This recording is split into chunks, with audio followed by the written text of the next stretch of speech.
Hari ini kita akan belajar kembali tentang kebenaran firman Tuhan. Karena Tuhan mau kita semakin hari semakin menjadi serupa segambar dengan Dia. Karakter, kelakuan, sikap dan perbuatan kita, keputusan kita, cara pandang kita, cara kita melihat, cara kita menilai, apapun yang harus kita lakukan sesuai dengan apa yang Tuhan mau. Karena Tuhan mau kita dibawa dalam kesempurnaan menjadi serupa segambar dengan karakter Allah sendiri, dengan gambaran Allah sendiri. Bapak Ibu, kita harus ngikutin apa yang Tuhan mau, apa yang Tuhan kendakin. Kalau kita ngikutin apa yang Tuhan kendakin, kita akan semakin hari hidup kita semakin berubah. Harusnya hidup kita itu semakin hari semakin berubah ke arah Yesus Kristus Tuhan. Tapi kalau kita ini nggak berubah dari tahun ke tahun, berarti ada yang salah. Keputusanmu, sikapmu, tindakanmu berarti ada yang salah. Tuhan mau kita itu melihat segala sesuatu dengan cara pandang Tuhan. Kita menilai segala sesuatu dengan pola pikir kerajaan Allah, bukan mau kita sendiri. Kita malah sering menilai orang dengan cara pandang kita sendiri. Kita lebih senang melihat kejelekan orang, kelemahan orang. Tapi kalau melihat kekurangan orang lain itu kita sering senang omongin, gosipin, obrolin dan jadi pembicaraan yang menarik. Tetapi sebenarnya itu adalah hal yang gak benar di hadapan Tuhan. Tuhan mau sampai pola pikir dan cara pandang kita itu sesuai dengan kerajaan Allah. Karena dari setiap kehidupan apapun yang kita kerjakan, kita lakukan harus mencerminkan kemuliaan Tuhan. Tuhan mau pakai untuk menyatakan kemuliaannya. Sehingga tambah hari hidup kita memiliki dampak dan otoritas. Hidup kita memiliki kuasa, memiliki pengaruh, memiliki bobot dan urapan yang berbeda.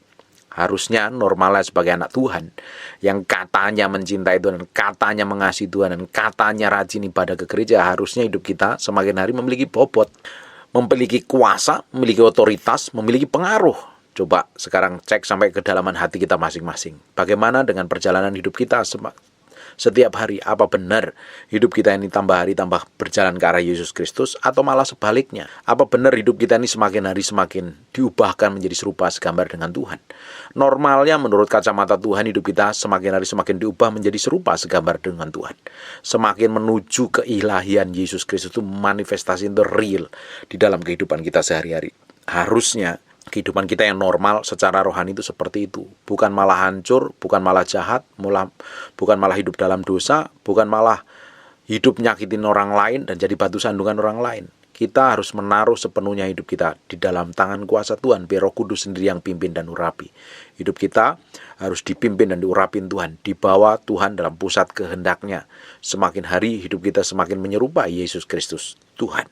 Bapak Ibu, kecenderungan dari diri kita ini suka melihat yang jelek dari orang lain. Dan itu orang itu senang. Seringkali banyak menyenangkan membicarakan kelemahan dan kekurangan orang. Siapapun. Apalagi kalau hamba Tuhan. Atau orang-orang yang pelayanan dan jatuh dalam dosa. Itu diomong itu sebagai bahan pembicaraan yang menarik. Atau melihat kelemahan dan kekalahan atau kehancuran atau kejatuhan seseorang akan menjadi satu pembicaraan yang menarik. Tapi sebenarnya itu sedang tidak pada kehendak Tuhan. Kita akan lihat cara Yesus melihat ketika seseorang didapatin berdosa. Ketika seseorang didapatin mengalami dosa dan hidup dalam kesalahan. Apa cara pandang Yesus? Dan kita harus ngikutin apa yang Yesus lakukan harusnya. Supaya semakin hari pola pikir dan cara pandang kita sesuai dengan kerajaan Allah. Sehingga setiap tindakan, ucapan, keputusan, tingkah laku kita itu semakin mencerminkan bahwa kita adalah anak-anak kerajaan yang menjadi representasi dari kerajaan Allah. Sekarang buka di Yohanes pasal yang ke-8 mulai ayat yang pertama. Tapi Yesus pergi ke Bukit Zaitun. Pagi-pagi benar ia berada lagi di bait Allah. Ini menurut saya Yesus perlu dicontoh. Dia pagi-pagi berada di bait Allah. Dan seluruh rakyat datang kepadanya. Ia duduk dan mengajar mereka. Kemana Yesus pergi? Diikutin banyak orang. Dia memiliki pengaruh. Kalau kita menjadi serupa segambar dengan Yesus, ya kita ikutin cara hidup Yesus. Dia menyembah Tuhan. Dia rajin. Dia memiliki persekutuan intim dengan Bapaknya.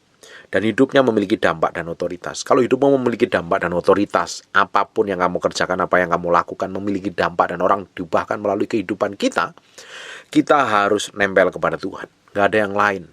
Kita tuh harus nempel, benar-benar nempel, memiliki kehidupan yang berbeda. Saya sudah ulang berkali-kali dalam setiap khotbah saya, setiap pengajaran saya, bahwa Realnya manifestasi kehidupan kekristenan itu bukan beribadah di gereja, adalah kehidupan 24 jam sehari yang nempel, bergaul dengan Tuhan, mengalami pengalaman dengan Tuhan, mengalami kehidupan ini loh, jalan sama Tuhan setiap hari, ngalami Tuhan secara pribadi, kenal Tuhan, ngalami Tuhan, bukan hanya sekedar ngerti pengetahuan tentang Tuhan melalui buku, melalui kitab, melalui guru-guru, melalui penginjil, melalui penggembala, atau melalui guru-guru rohani. Tapi kita sendiri ngalamin Tuhan. Pengalaman kita akan Tuhan itu yang merubahkan. Hidup kita semakin diubahkan menjadi serupa kegambar dengan Tuhan. Hidup kita semakin mendekatin, memiliki karakter ilahi yang sama seperti Yesus Kristus sendiri. Pasti hidup kita akan memiliki dampak, menggarami banyak orang, mengubah banyak orang. Hidup kita jadi berkat, hidup kita menjadi inspirasi banyak orang. Kalau kita benar-benar mengalami Tuhan, mengenal Tuhan, dan menghidupin kebenaran. Ayat yang ketiga, maka ahli-ahli Taurat dan orang-orang Farisi membawa kepadanya seorang perempuan yang kedapatan berbuat zina. Mereka menempatkan perempuan itu di tengah-tengah. Selalu ada di sekitar kita adalah orang-orang yang selalu ingin mengeksploitasi kelemahan kita, membeberkan kekurangan dan kehancuran kita. Selalu ada orang-orang di sekitaran kita itu selalu membicarakan tentang kebobrokan dan kerusakan kita di masa lalu. Makanya bersyukur kalau ada orang-orang seperti itu sebagai proses bagaimana kita dimurnikan. Semakin hidup hati-hati. Karena orang-orang di sekitar kita itu kan nggak selalu baik. Kelihatannya baik di mulut, kadang hatinya kan busuk. Banyak orang yang mengkhianati nyatanya. Banyak orang yang mengkhianatin. Banyak orang yang berbuat jahat di belakang kita. Makanya hidup kita harus hati-hati. Kalau hidup kita ini hati-hati di hadapan Tuhan, hidup takut akan Tuhan. Orang mak saya itu sering bilang, wong urip ki kudu wedi karo awake dhewe. Artinya orang hidup itu harus takut akan Tuhan. Jadi takut dengan diri sendiri. Apa yang kita perbuat, apa yang kita lakukan itu harus benar-benar menyenangkan hati Tuhan. Kalau hidup kita itu tulus dan murni di hadapan Tuhan, mau orang ngomongin apapun juga ya, kita tetap berjalan di hadapan Tuhan. Kita berjalan sama Tuhan. Orang mau gosipin, orang mau jelekin, orang mau fitnah, orang di sekitar ngomong buruk, kita tetap jalan dulu sama Tuhan. Kita nggak peduli dengan kata orang. Kita nggak minta makan orang kok, ngapain kita pusingin perkataan orang. Hidup kita nggak ditentukan oleh perkataan orang lain. Hidup kita ditentukan oleh perkataan Tuhan, janji Tuhan melalui kehidupan kita. Hidupku ditentukan oleh perkataan Tuhan, bukan perkataan orang lain. Orang kalau ngomong jelek nggak usah didengerin. Dan kebanyakan orang itu lebih banyak seneng ngomongin jelek daripada ngomong yang baik.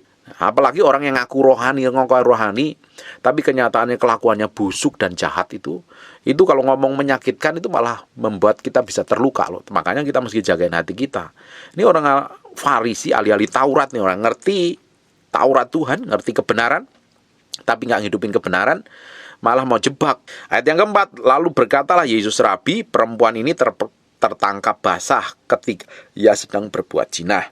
Musa dalam hukum Taurat memerintahkan kita untuk melempari perempuan-perempuan yang demikian. Apakah pendapatmu tentang perempuan ini? Nah, ada orang-orang tertentu itu senangnya itu membeberkan kelemahan kita untuk menjatuhkan.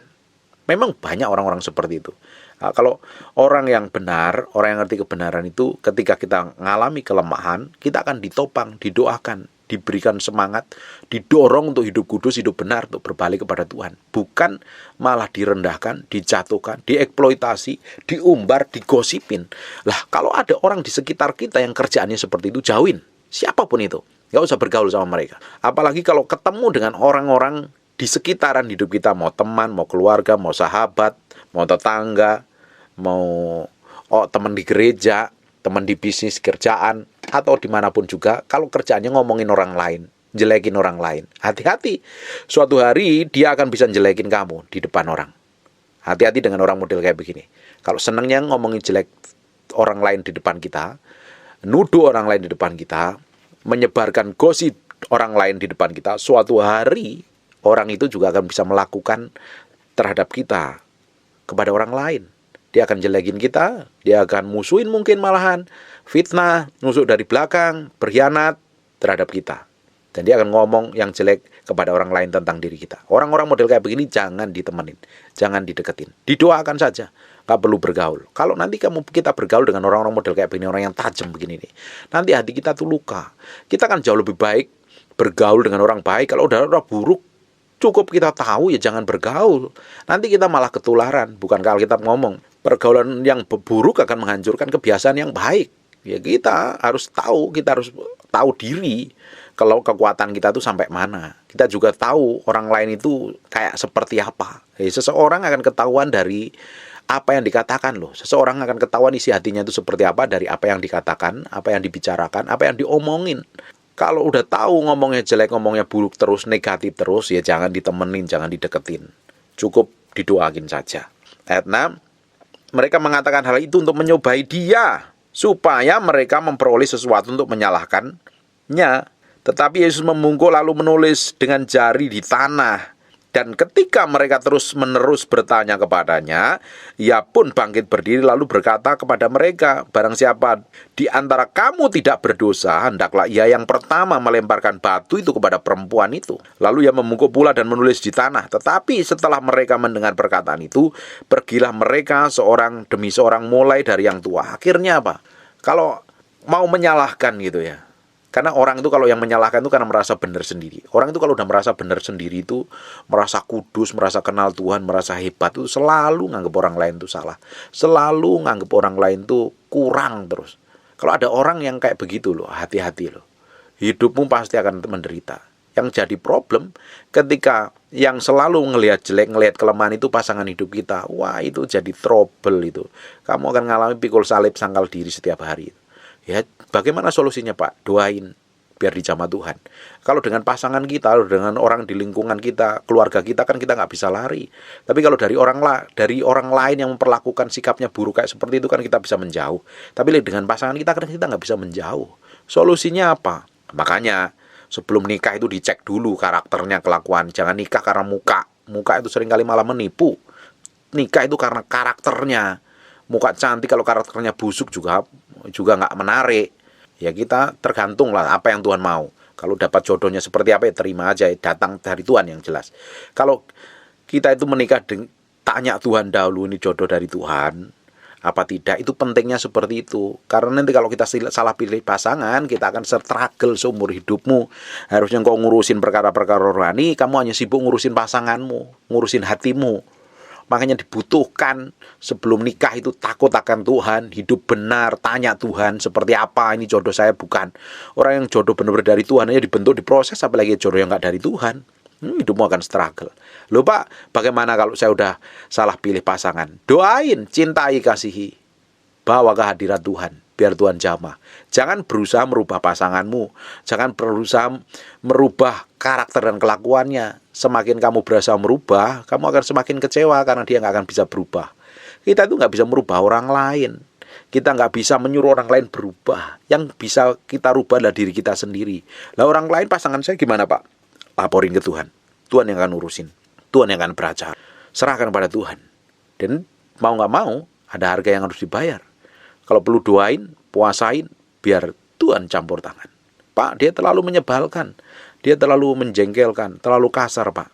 Itu pilihan hidupmu kok, nggak bisa lari dari dia. Siapa suruh kamu pilih pasangan yang salah? Ini sekarang resikonya kamu tanggung sendiri. Doain bayar harga di hadapan. Tuhan sanggup memulihkan. Tuhan sanggup menjamah. Ketika orang itu dipulihkan Tuhan, dia jauh karakternya semakin diubahkan menjadi serupa segambar dengan Tuhan. Karena Tuhan mau setiap orang percaya, anak-anak Tuhan itu menjadi serupa segambar dengan Tuhan. Makanya dikoreksi terus, dimurnikan terus, dibersihkan terus sampai kedalaman batin ini. Makanya kalau ada ngelihat pasangan kayak begitu, jangan lihat sisi jeleknya. Pak, pasangan saya kayak begini, kayak begitu, jeleknya diomong-omongin, buat apa?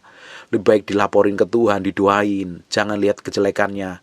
Sekalipun orang itu punya karakter jelek, busuk, jahat, kayak apapun, tetap Tuhan kasih sedikit atau banyak karakter yang tetap baik. Doain itu, biar karakter baik itu berkembang. Berkarakter baik yang menguasai dan mengendalikan. Sehingga hidupnya diubahkan Tuhan. Penjahat sekalipun, pembunuh sekalipun, yang jihadnya bukan main, tetap dia memiliki hati nurani, tetap memiliki hati nurani yang baik, tetap memiliki sikap yang baik, karakter yang di dalam tetap ada sedikit yang benar-benar baik, dan itu perlu didoakan. Jangan dilihat jeleknya apapun. Sejelek-jeleknya orang pasti ada sisi baiknya. Sisi baiknya dulu didoain, biar itu yang menguasai dan mengendalikan, dan Tuhan jadi pintu untuk Tuhan menjamah dan merubahkannya. Harusnya yang kita lihat adalah sisi baik, bukan sisi jeleknya dari orang lain, bukan sisi buruknya, kelemahannya, dosanya, pelanggarannya, tapi dari sisi baiknya. Biar dia dijamah dan diubah Tuhan menjadi serupa segambar dengan Tuhan. Bapak Ibu, Yesus ngomong begini, kalau di antara kamu, barang siapa di antara kamu tidak berdosa, hendaklah ia pertama kali melempar batu kepada perempuan itu. Akhirnya apa? Yang tua yang pergi dahuluan, karena merasa dosanya paling banyak, merasa banyak bikin pelanggaran, baru nyusul yang muda. Ya harusnya tambah hari ya hidup kita itu ya. Harusnya sadar diri loh. Jangan gampang menilai orang lain, kelemahan orang lain, menuduh orang lain, melihat kejelekan orang lain. Karena semakin kita itu menuduh atau menghakimi atau menilai orang lain menurut cara pandang kita, yang kita anggap benar, yang kita anggap kita ini sudah suci dan berkenan di hadapan Tuhan, belum tentu itu sesuai dengan apa yang Tuhan mau. Memang menurut hukum Musa, ketika seseorang didapatin berzina, itu harusnya dilemparin batu. Yang hebatnya lagi, ini kan yang ketahuan perempuan. Nggak mungkin tuh berzina itu kan ya seorang diri kan. Pasti ada pasangan lakinya. Kenapa pasangan lakinya nggak dibawa? Karena memang orang itu paling seneng tuh ngakimin orang lain. Ngelihat yang paling lemah. Yang paling lemah sendiri. Biasanya yang dihakimin, dituduh, dibully, difitnah. Sebenarnya kita ini sudah terjebak dalam kedagingan. Bisa kita tuduh orang lain dengan cara pandang kita sendiri. Ternyata yang kita tuduh itu bertobat, malah kita yang nggak bertobat. Yang kita tuduh dia masuk surga bertemu dengan Tuhan, kita yang masuk dalam penyiksaan kekal, kebinasaan. Hati-hati, jangan sampai kita itu sakit hati juga dengan perlakuan buruk orang lain, dengan sikap orang lain yang menjelekkan, menuduh, memfitnah, memperlakukan buruk. Nggak usah dibawa pikiran. Orang-orang seperti itu memang tetap ada di sekitaran kita. Kita jaga hati saja. Jangan sampai kita terjebak dengan tipu daya setan. Akhirnya kita kecewa, kita kesel, kita benci, kita jengkel. Kita sendiri yang rugi. Kalau kita udah begitu ya kita makan umpannya setan. Ujungnya hidup kita tidak akan masuk dalam kekekalan. Bisa saja orang-orang yang menjengkelkan itu bertobat, kita malah terbawa sakit hati. Kita yang binasa, dia yang bertobat. Makanya kita mesti pakai hikmat. Jangan mau ditipu setan. Sekarang buka di Lukas 6 ayat 41. Mengapa engkau melihat selumbar di mata saudaramu, sedang balok di dalam matamu sendiri tidak engkau ketahui? Ini ada beberapa ayat ya, saya mau bacakan. Karena kecenderungan kita itu melihat kelemahan orang lain. Kesalahan orang lain itu paling senang. Apalagi kalau pasangan hidupmu udah tahu dia selingkuh, udah tahu dia berzina, udah tahu dia jahat, udah tahu kasar, sering diomongi berulang-ulang. Lu kalau kamu omongin berulang-ulang, kamu katakan berulang-ulang kelemahannya, apa pasanganmu berubah? Tidak bakalan berubah. Malah menjadi-jadi karena kamu perkatakan. Harusnya kan diperkatakan janji Tuhan atas hidupnya. Apa yang kita katakan itu yang Tuhan akan kerjakan. Kalau kita memperkatakan janji Tuhan atas hidupnya pasangan kita, atau pasangan orang yang menyebalkan, atau orang lain, ya sudah, kita katakan yang baik saja, biar Tuhan jadi, gitu loh. Di Matius 7 ayat 3, mengapa engkau melihat selumbar di mata saudaramu, sedang balok di dalam matamu tidak engkau ketahui. Selumbar di mata orang lain hanya kecil bisa kelihatan, tapi di depan mata ada balok yang segede-gede apa tidak kelihatan. Ada pepatah bagus sekali, semut di seberang lautan tampak, tetapi gajah yang masuk angin dan perutnya bengkak di depan mata kita malah nggak kelihatan. Karena apa? Kita senang melihat kesalahan orang lain. Hal kecil itu malah kelihatan. Hati-hati. Kita nanti berpikirannya jelek, berpikirannya busuk, berpikiran kotor, nggak berkenan di hadapan Tuhan. Matius 7 ayat 4. Bagaimanakah engkau dapat berkata kepada saudaramu, biarlah aku mengeluarkan selumbar dari matamu, padahal ada balok di matamu. Matius 7 ayat 5. Hai orang-orang munafik, keluarkanlah dahulu balok dari matamu, maka engkau akan melihat dengan jelas untuk mengeluarkan selumbar itu dari mata saudaramu. Di Lukas 6 ayat 42. Bagaimanakah engkau dapat berkata kepada saudara-saudara, biarlah aku mengeluarkan selumbar yang ada di dalam matamu, padahal balok yang di dalam matamu tidak engkau lihat. Hai orang-orang munafik, keluarkanlah dahulu balok di matamu, maka engkau akan melihat dengan jelas untuk mengeluarkan selumbar dari mata saudaramu. Saya beberapa bulan terakhir, hampir setahun terakhir ini, saya hampir tiap hari itu ngonselingin orang. Rata-rata di atas 5 orang, 6 orang. Tiap hari. Nah, ketika saya tanya, ketika dia ribut, biasanya masalah keluarga, saya pasti tanya. Pasti ada kesalahan dari dua belah pihak. Karena kebanyakan orang konseling itu biasanya ya pasangan yang dituduh dulu. Oh, dia begini, dia begitu, dia begono, dia semacam-macam. Karena setiap pasangan yang ribut dan berantem itu pasti ada andil dua-duanya, tergantung berapa persen lebih banyak dari mana, dari pasangan perempuan atau pasangan lakinya. Karena pasti ada dua andilnya. Nah, kebanyakan orang kita itu senangnya ngelihat kesalahan orang lain, nggak mau koreksi diri. Bapak Ibu, kalau kita itu berantem dengan pasangan hidup kita itu, coba dicek masing-masing, punya andil berapa persen masing-masing. Kesalahannya di mana? Pasti ada kesalahan juga di dalam pihak kita. Nah, itu yang harus kita rubah dulu. Kita harus berubah seperti apa yang Tuhan mau. Jangan tuduh orang lain. Sekalipun kita marah, sekalipun kita nasihatin, sekalipun kita maki, kita ajak berantem, kita geger kayak apapun juga. Supaya dengan tujuan pasanganmu berubah, tidak bakalan berubah. Yang perlu berubah itu adalah diri kita sendiri. Ketika kita berubah, pasangan kita lihat bahwa kita berubah, Tuhan akan jamah dan ubahkan. Itu loh cara Tuhan. Bukan kita malah gembar-gembor. Seakan-akan kita itu malah menjadi wakil Tuhan di muka bumi ini. Wakil Tuhan bisa menghakimi, bisa menuduh pasangan kita. Kita bisa ngatur pasangan kita. Bahkan kita dorong pasangan itu supaya bertobat karena kita udah merasa benar, merasa suci, merasa berkenan sendiri. Kita hakimi mau kita sendiri. Pasanganmu malah kepahitan, masa luka. Pasanganmu akan terluka loh. Atau orang lain malah jadi batu sandungan. Karena saya sering nemuin, oh Pak, dia pelayanan kok kayak begini. Oh dia jadi hamba Tuhan kok begini. Oh dia hamba Tuhan kok kayak begitu. Terus punya hak apa kita untuk menghakimi? Memang ada orang-orang tertentu senangnya melakukan dosa, senangnya melakukan pelanggaran. Bukan berarti kita harus menjadi Tuhan untuk menghakimi dan menilai. Kan itu keputusan mereka sendiri. Saya tuh seneng dengerin orang tua saya ngomong tuh. Oh kalau ada orang salah tuh dia hanya lihat saja. Yo saya nek sing lakoni yo dijarni ae katanya. Ada yang mau lakukan ya biarin saja. Gak perlu kita ikut campur. Gak perlu kita mau. Memang dia pilihnya untuk melakukan dosa, melakukan pelanggaran, memilih hidup gak jujur, ya buat apa? Kita nilai, kita hakimin, kita omongin. Tapi memang secara daging itu jadi bahan pembicaraan yang menarik karena ngomongin kejelekan dan kekurangan lain. Tapi di mata Tuhan kan kita malah mendukakan hati Tuhan. Kita kan harus jagain hati Tuhan dan perasaan Tuhan. Tuhan mau kok setiap orang itu dijamah, diubahkan. Tapi kalau ada anak-anak yang nakal, ya, bikin kesalahannya, Tuhan nggak akan langsung hakimi, langsung masuk neraka, enggak. Bahkan Tuhan ngelihat perempuan ini berjedang berzina, kedapatan berzina aja, apa yang dilakukan berbeda, caranya dilakukan berbeda. Coba perhatikan ya, ayat 8. Lalu ia membungkuk pula dan menulis di tanah, tetapi setelah mereka mendengar perkataan itu, pergilah mereka seorang demi seorang, mulai dari yang tua sendiri, banyak dosanya, tiba-tiba dia pergi dahuluan, baru nyusul yang muda. Akhirnya tinggallah Yesus seorang diri dengan perempuan itu dan yang tetap di tempatnya. Lalu Yesus bangkit berdiri berkata kepadanya, "Hai perempuan, di manakah mereka? Tidak adakah seorang yang menghukum kau?" Jawabnya, "Tidak ada Tuhan." Lalu kata Yesus, "Aku pun tidak menghukum kau. Pergilah dan janganlah berbuat dosa lagi, mulai dari sekarang."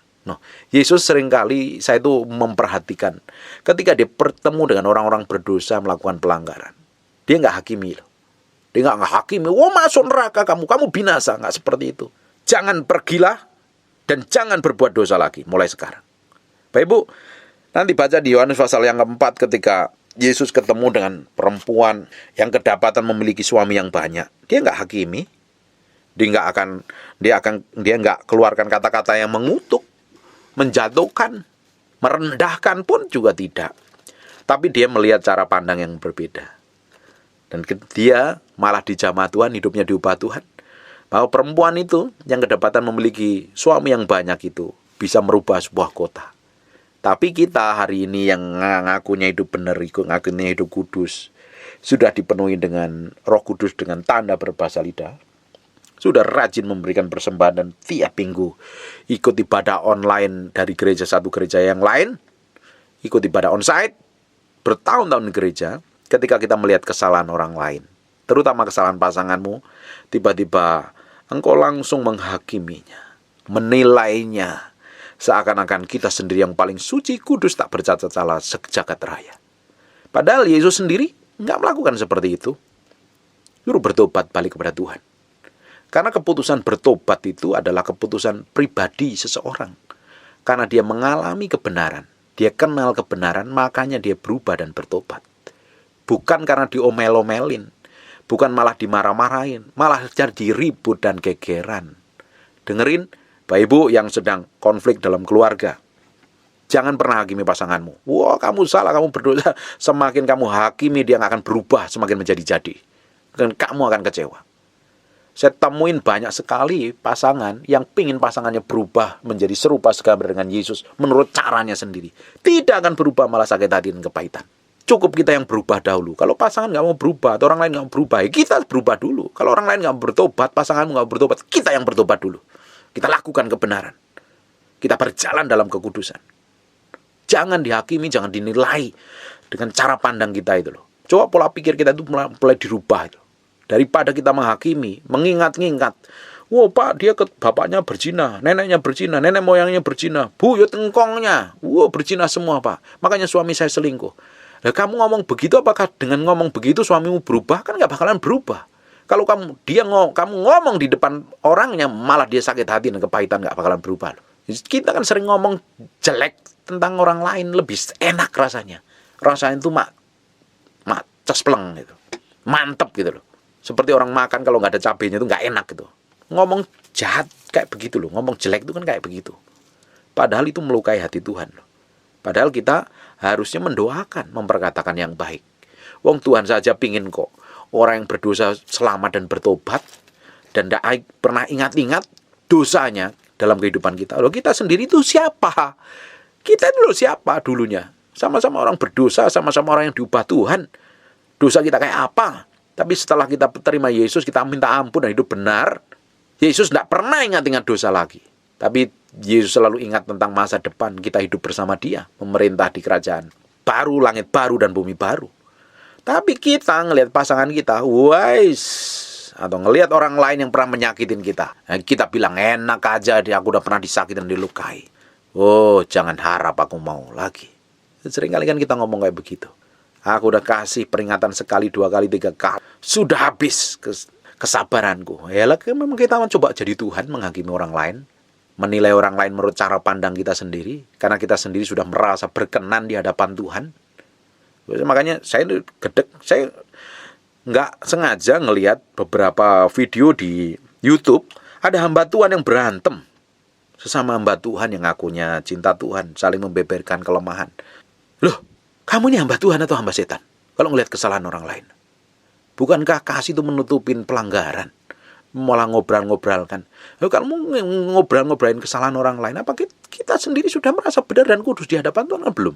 Buat apa? Saya langsung lewatin. Saya nggak mau dengar berita busuk. Bahkan sampai hari ini pun saya jarang nonton TV Indonesia, berita Indonesia, karena kebanyakan beritanya jelek. Lebih baik saya dengerin berita TV-TV yang lain. Channel-channel TV yang lain, Discovery Channel, Animal Planet, jauh lebih menyenangkan daripada saya mendengar berita buruk gegeran. Apalagi di YouTube banyak yang berantem, ditonton. Buat apa mencemari manusia roh kita? Buat apa mencemari jiwa kita? Kita harus coba menyaring semuanya yang baik, yang berkenan, yang suci, yang sedap diingat, patut dipuji, itu yang dipikirkan. Filipi 4 ayat 8 itu loh, menjadi pagarnya dalam kehidupan sehari-hari. Itu menjadi saringannya. Kalau nggak baik, nggak berkenan, ya nggak usah didengerin. Buat apa? Itu mencemari manusia roh kita, mencemari jiwa kita. Kan kita mau berpikir seperti Yesus Kristus dan bersikap seperti Yesus Kristus. Setiap hari hidup kita semakin diubahkan menjadi sama seperti Yesus Kristus Tuhan. Tuhan mau segala sesuatu yang manifestasi keluar dari hidup kita itu memberikan dampak besar, menjadi representasi dari kerajaan Allah. Cara pandang kita, cara melihat kita, tutur kata kita, gaya bicara kita. Makanya saya tidak habis pikir kalau orang ngakunya kenal Tuhan bertahun-tahun tapi kelakuannya tambah busuk, tambah jelek. Engkau nggak kenal Tuhan, engkau kenal Tuhan hanya di luaran. Kalau kenal Tuhan di dalam, karaktermu pasti berubah, menjadi serupa segambar dengan Tuhan. Amin. Saya berdoa, firman ini membersihkan hati kita sampai ke kedalaman batin, sehingga kita mengambil keputusan yang benar. Cara kita melihat seperti cara melihat Yesus. Melihat seorang perempuan yang berdosa diubah menjadi seorang penginjil dan sebuah kota dimenangkan. Banyak terjadi pertobatan. Merubah seorang pelacur menjadi seorang hamba Tuhan yang diurapin Tuhan. Melihat seorang yang punya kelemahan, penuh amarah, diubah menjadi rasul yang luar biasa. Merubah seorang pembunuh menjadi seorang rasul yang dipercayakan nulis 3/4 kitab perjanjian baru. Tuhan selalu melihat sisi yang baik. Tuhan sampai hari ini menunggu kok. Masih ada kesempatan. Selama kita tuh masih hidup hari ini ya, bisa makan, bisa minum, tidur di tempat enak, pakai mobil enak, pakai baju bagus, tidak kekurangan apapun. Kalau masih melakukan kesalahan, belum ada hukuman, artinya masih ada kesempatan untuk balik kepada Tuhan, untuk bertobat. Lebih baik kita berurusan dengan Tuhan sekarang daripada kita berurusan setelah kita mati. Nggak ada penebusan dosa lagi kalau setelah mati. Kita akan langsung instan ketemu iblis, ketemu dengan maut dan kematian kekal. Tapi kalau kita mau bertobat dan berubah sampai hari ini, kita akan bertemu dengan kekekalan. Hidup kita semakin diubahkan menjadi serupa segambar dengan Tuhan. Hidup kita semakin berjalan dalam ketetapan Tuhan. Lebih baik melihat ke kedalaman batin kita. Orang itu lebih senang menilai orang lain daripada melihat ke kedalaman batinnya sendiri. Lebih baik kita melihat kekurangan dan kelemahan kita. Kita bawa ke hadapan Tuhan daripada melihat kelemahan dan kekurangan orang lain. Kalau kita melihat kelemahan kekurangan orang lain, kita akan bawa ke teman-teman, ke orang lain untuk diomongin atau diposting di media sosial. Tapi kalau kita melihat kekurangan yang di dalam batin kita ini, kita akan bawa semakin hari di hadapan Tuhan untuk diubahkan. Bapak Ibu, ciri semua perbuatan daging kita ini adalah kalau kita ini senang jelekin orang lain. Senang lihat orang lain itu perbuatan daging, itu bukan pimpinan Roh Kudus. Dan itu perlu disalibkan. Emang ada cenderungan beberapa orang tertentu tuh senangnya jelekin orang lain, ngomongin jelek orang-orang lain, ngomongin kelemahan orang lain. Ya orang lain memang mau ngelakuin ya biarin aja. Doain aja cukup. Cukup disawang. Cukup dilihat. Enek sing nglakoni, dijarnya ya disawang aja. Ujungnya jadi apa? Nggak perlu kita ikut campur untuk menghakimi. Dilihat aja. Toh dia juga memang dengan keputusan sadar untuk melakukan dosa dan pelanggaran, kita nggak perlu hakimi. Kita bawa ke dalam hadirat Tuhan. Terutama istri-istri yang suamimu sedang gila, atau suami-suami yang istrimu sedang gila. Karena dia sedang memilih dosa, nggak perlu dihakimin. Nggak perlu dimaki-maki, dituduh-tuduh, dijelek-jelekan. Nggak perlu. Kadang kita perlu diam kok. Di hadapan Tuhan, serahin aja ke Tuhan. Dia memang mau melakukan seperti itu. Dan mata hatinya belum dibukakan. Belum menerima hikmat, pengertian, dan pewahyuan. Makanya dia memilih dosa dan pelanggaran. Doain aja di hadapan Tuhan. Toh kita dengan marah, toh kita dengan ngamuk-ngamuk gak jelas, gak bakalan berubah kan pasangan ini. Tapi kalau kita ngerubah hati kita ngerubah cara pandang kita, cara kita melihat, cara kita bertindak, keputusan kita sesuai dengan ketetapan Tuhan, hidupmu semakin berbobot, semakin memiliki kuasa dan otoritas. Hidupmu semakin dipakai Tuhan untuk menyatakan kemuliaan yang ajaib dan dahsyat. Amin. Saya berdoa semakin hari kita semakin berjalan dalam kekudusan, kesucian, dan menyenangkan hati Tuhan. Tutup Alkitabmu, tutup matamu, dan kita berdoa. Bapa, dalam nama Yesus, terima kasih buat firman-Mu, materaikan dengan darah Yesus, bahwa kami semakin hari semakin menyerupai dengan Yesus Kristus Tuhan. Seperti waktu penciptaan manusia awal, diciptakan serupa dengan segambar dengan Allah. Karakter, kelakuan, sikap, dan perbuatan kami mencerminkan orang yang sudah diubahkan. Dan kami memiliki hubungan yang dekat dengan Tuhan. Hidup kami semakin menyenangkan hati Tuhan. Semakin didapatin berkenan di hadapan Tuhan. Bahwa kami terus, ubahkan kami terus. Bahwa kami dalam kekudusan dan kesucian. Seperti apa yang Kau mau dan seperti apa yang Kau inginkan. Terima kasih Tuhan buat firman-Mu. Kami materaikan dengan darah Yesus, nempel dari hati kami, terpahat dalam loh batin kami, berhari-hari, berbulan-bulan, bertahun sampai firman itu jadi kehidupan dalam kehidupan kami. Terima kasih Tuhan buat firman-Mu. Terima kasih Roh Kudus. Terima kasih. Kami juga berdoa buat orang yang sakit, taruh tangan kanan di bagian yang sakit, hamba-Mu berdoa dalam nama Yesus. Ada orang-orang yang sakit, alami kelemahan tubuh, hamba-Mu berdoa dalam nama Yesus. Dalam nama Yesus. Dalam nama Yesus. Tuhan sembuhkan, Tuhan ubahkan, Tuhan bawa terus dijamah Tuhan dalam kasih karunia Tuhan. Diubahkan terus. Biar kekuatan ilahi memberikan kemampuan dan kesembuhan Dalam nama Yesus, oleh bilur Yesus, oleh darah Yesus, jadilah engkau sembuh, jadilah engkau tahir. Dalam nama Yesus. Terima kasih Tuhan buat urapanmu, buat anugerahmu, buat pewahyuanmu. Kami kembalikan untuk hormat kemuliaan buat Yesus Kristus kami yang sembah dan kami muliakan. Dalam nama Yesus, haleluya. Amin. And God bless you.